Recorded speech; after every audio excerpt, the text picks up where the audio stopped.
Hello friends, आज हम discuss करेंगे chapter 4 of IC 38 regulatory aspects of insurance agent. तो यहाँ पर देखते हैं रेगुलेशंस ऑफ इंश्योरेंस एजेंट, क्या क्या रेगुलेशंस है। तो फर्स्ट है कि पहले क्या होता था, पहले एजेंट को लाइसेंस दिया जाता था, आजकल उनको अपॉइंटमेंट लेटर दिया जाता है। तो जो अपॉइंटमेंट ऑफ इंश्योरेंस रेगुलेशन आया, कब से आया? तो 1 अप्रैल 2016 से। यहाँ पर बोला गया एक्ट का मतलब क्या है। एक्ट का मतलब है इंश्योरेंस एक्ट 1938। अपॉइंटमेंट लेटर का मतलब क्या है? अपॉइंटमेंट का लेटर मतलब है लेटर ऑफ अपॉइंटमेंट जो दिया जाता है एजेंट को, किसके द्वारा? इंश्योरेंस कंपनी के द्वारा। एपीलेट ऑफिसर का मतलब क्या है? एपीलेट ऑफिसर का मतलब है जो एक ऑफिसर हैं जिनको ऑथराइज किया जाता है इंश्योरेंस कंपनी के द्वारा। क्यों? To consider and dispose representations and appeals receive from an insurance agent.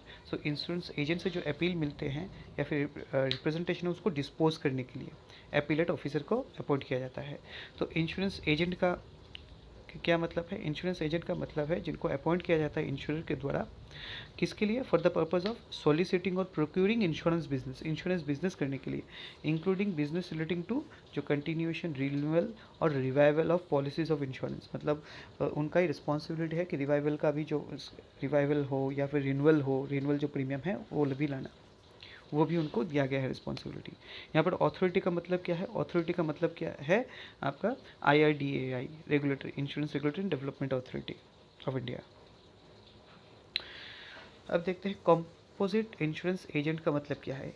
ये जितने भी पॉइंट है एग्जाम ओरिएंटेड है, इन हर पॉइंट को आप अच्छे से याद रखना है आपको। कॉम्पोजिट एजेंट का मतलब है अगर कोई इंश्योरेंस एजेंट एक लाइफ इंश्योरेंस, एक जनरल इंश्योरेंस और एक हेल्थ इंश्योरेंस की एजेंसी ले, तो उसे कॉम्पोजिट एजेंट बोला जाता है। मतलब एक एजेंट को अलाउ किया गया है कि वो एक लाइफ, एक जनरल और एक हेल्थ इंश्योरेंस की एजेंसी ले सकता है,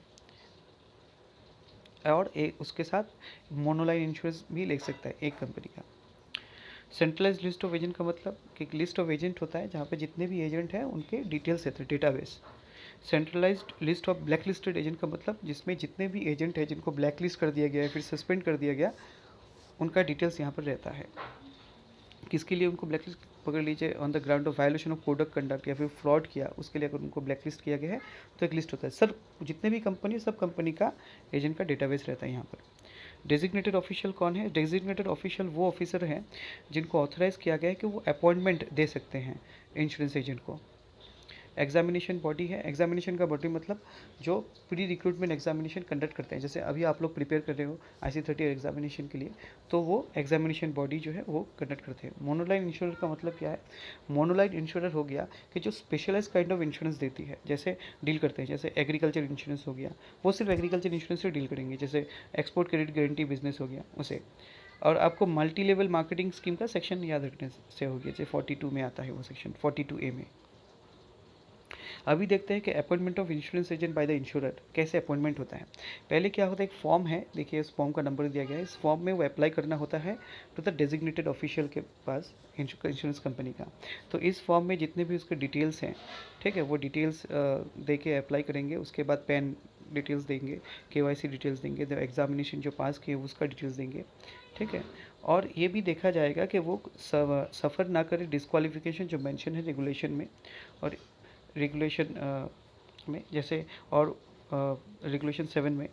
तो ये चीज़ आपको याद रखना है, जैसे रेगुलेशन 6, रेगुलेशन 7। रेगुलेशन 6 किसको डील करता है कि कैंडिडेट को पास करना है एग्जामिनेशन, वो रेगुलेशन 6। रेगुलेशन 7 क्या है कि डिस्क्वालिफिकेशन बताती है, ठीक है। और ये भी देखेंगे उनको स्पेसिफिक वो नॉलेज है कि नहीं, बिजनेस कर पाएंगे नहीं पे, वो भी थोड़ा डिटेल्स देखेंगे। अच्छा, अभी क्या करेंगे, डेजिग्नेटेड ऑफिशियल वो वेरीफाई करेंगे सेंट्रलाइज लिस्ट ऑफ एजेंट देख के, ठीक है, कि वहाँ पर उनका पैन नंबर देख के देंगे दूसरा कंपनी उनका नाम है या नहीं है। फिर वो ये भी चेक करेंगे कि centralise list of black list agent में उनका नाम है क्या। अगर अगर उसके बाद सब कुछ चेक करने का तो सेटिस्फाइड हो गए, फिर वो देखेंगे कि सेक्शन 42 में जो डिस्क्वालिफिकेशंस दिया गया है उसमें कुछ कंडीशन डिस्क्वालिफिक आते हैं क्या। तो अगर उसमें भी वो पास हो गए, जो कुछ नहीं है, सब कुछ ठीक है, तो 15 दिन के अंदर में क्या करेंगे, जो एप्लीकेशन रिसिप्ट होता है उसके 15 दिन के अंदर में ही उनको अपॉइंटमेंट लेटर दे दिया जाएगा। और अपॉइंटमेंट लेटर जो दिया जाएगा वो 7 दिन से देरी नहीं होना चाहिए डिस्पैच में। जब एप्लीकेशन, 7 दिन से देरी नहीं होना चाहिए डिस्पैच में। और उसके साथ उनको आई कार्ड वगैरह भी दिया जाएगा कंपनी से। और एक चीज़ है, डेजिग्नेटेड ऑफिशियल को अगर पकड़ लीजिए उनको संतुष्टि नहीं हुई कुछ कंडीशन के लिए, तो उनको नहीं लगा कि नहीं उनको नहीं दे सकते, तो क्या करेंगे वो 21 दिन के अंदर में उनको कम्युनिकेट करना है, हाँ, कि रीजंस देके कि क्यों उनको रिफ्यूज़ कर रहे हैं अपॉइंटमेंट देने में। और उसके ऊपर में अगर पकड़ लीजिए जो एप्लीकेंट है उनको अगर लगे नहीं जो डेजिग्नेटेड ऑफिशियल ने जो डिसीजन दिया वो ठीक नहीं है, तो वो अप्लाई कर सकते हैं। ठीक है, तो अप्लाई किसके पास करेंगे, तो एपीलेट ऑफिसर है, तो एपीलेट ऑफिसर पूरा केस को देखेगी और वो फाइनल डिसीजन देगी 15 दिन के अंदर में। वो जो रिव्यू एप्लीकेशन थे उसके 15 दिन के अंदर में अपना फाइनल डिसीजन दे देंगे। तो यहाँ तक ख़त्म होता है चैप्टर 4। Thank you.